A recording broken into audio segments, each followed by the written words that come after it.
Assalamualaikum warahmatullahi wabarakatuh. Perkenalkan, nama saya Ridwan Majid dari kelas MJ 202. Di sini saya akan mempresentasikan dengan mengangkat tema manajemen konflik. Manajemen konflik adalah proses untuk mengidentifikasi, mengatasi, dan menyelesaikan perbedaan atau ketidaksepakatan di antara individu atau kelompok dalam organisasi. Konflik bisa timbul karena berbagai alasan seperti perbedaan tujuan, nilai, atau pandangan. Manajemen konflik yang efektif dapat membantu organisasi untuk tetap produktif dan harmonis.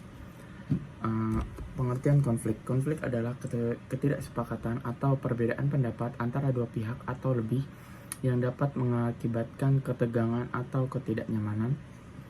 Konflik bisa bersifat konstruktif, destruktif, tergantung pada bagaimana konflik itu dikelola.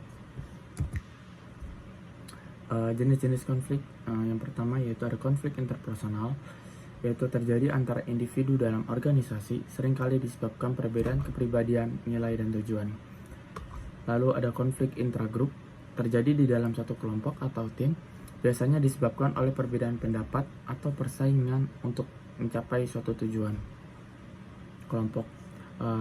Dan yang ketiga adanya konflik antar grup, terjadi antara kelompok atau tim yang berbeda dalam organisasi, seringkali disebabkan oleh perbedaan tujuan, sumber daya, dan juga kepentingan. Lalu yang terakhir yaitu konflik organisasi, terjadi dalam skala yang lebih besar, melibatkan keseluruhan organisasi atau divisi, bisa disebabkan oleh perubahan struktural, alokasi sumber daya, atau perbedaan visi. Di sini saya akan menjelaskan tentang penyebab konflik, yaitu dengan adanya perbedaan nilai dan tujuan. Individu atau kelompok mungkin memiliki nilai atau tujuan yang berbeda yang menyebabkan ketidaksepakatan satu sama lain. Lalu adanya keterbatasan sumber daya. Persaingan untuk mendapatkan sumber daya yang terbatas seperti anggaran atau fasilitas dapat menyebabkan sebuah konflik. Lalu adanya komunikasi yang buruk. Kesalahpahaman atau komunikasi yang tidak jelas dapat memicu konflik antara pihak-pihak yang terlibat. Lalu adanya kepemimpinan yang tidak efektif. Kepemimpinan yang tidak mampu menangani perbedaan dengan baik dapat memperburuk konflik. Lalu yang terakhir adanya perbedaan budaya. Perbedaan budaya atau latar belakang dapat menyebabkan ketidaksepakatan atau sebuah konflik. Gaya dan strategi manajemen konflik. Yang pertama yaitu adanya gaya penghindaran atau avoiding. Deskripsi itu menghindari atau mengabaikan masalah yang ada.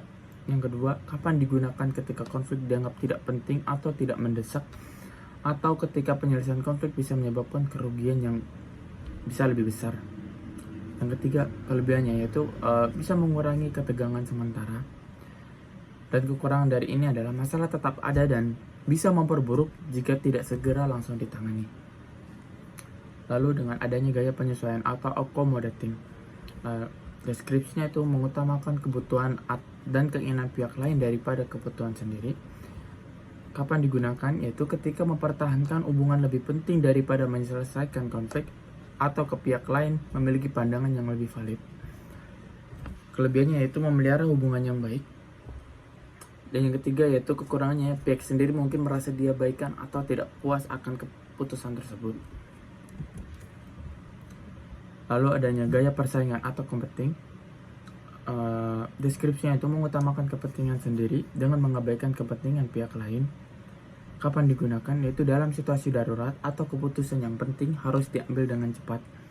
Kelebihan dari ini adalah yaitu cepat mengambil keputusan dan menyelesaikan sebuah masalah. Kekurangannya yaitu dapat merusak hubungan dan menciptakan ketidakpuasan satu sama lain. Lalu saya akan membahas tentang gaya kolaborasi collaborating. Deskripsinya itu mencari solusi yang memenuhi kepentingan semua pihak. Kapan digunakan yaitu ketika solusi kreatif diperlukan dan semua pihak bersedia untuk berkompromi. Kelebihannya yaitu solusi win-win yang bisa meningkatkan hubungan dan kepuasan satu sama lain. Kekurangannya itu membutuhkan waktu dan usaha yang lebih banyak dalam proses ini. Lalu adanya gaya kompromi atau compromising. Dengan deskripsi menciptakan kesepakatan yang memuaskan kedua belah pihak, seringkali dapat memberikan sebagian dari keinginan masing-masing. Kapan digunakan yaitu ketika waktu terbatas dan perlu solusi cepat.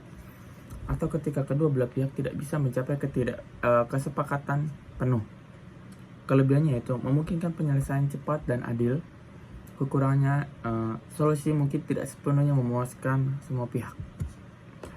Langkah-langkah dalam manajemen konflik yaitu identifikasi dan definisikan konflik, menentukan sumber dan penyebab utama konflik serta dampaknya terhadap individu dan organisasi. B. Analisa pihak-pihak yang terlibat, memahami kebutuhan, kepentingan, dan posisi semua pihak yang terlibat dalam sebuah konflik tersebut. Lalu, pilihan strategi penyelesaian. Memilih strategi atau gaya manajemen konflik yang paling sesuai dengan situasi dan pihak-pihak yang terlibat. Negosiasi kompromi, mengadakan pertemuan untuk mendiskusikan masalah secara terbuka dan mencari solusi yang dapat diterima oleh semua pihak. Implementasikan dan pemantauan, menerapkan solusi yang telah disepakati dan memantau efektivitasnya untuk memastikan bahwa konflik tidak muncul kembali.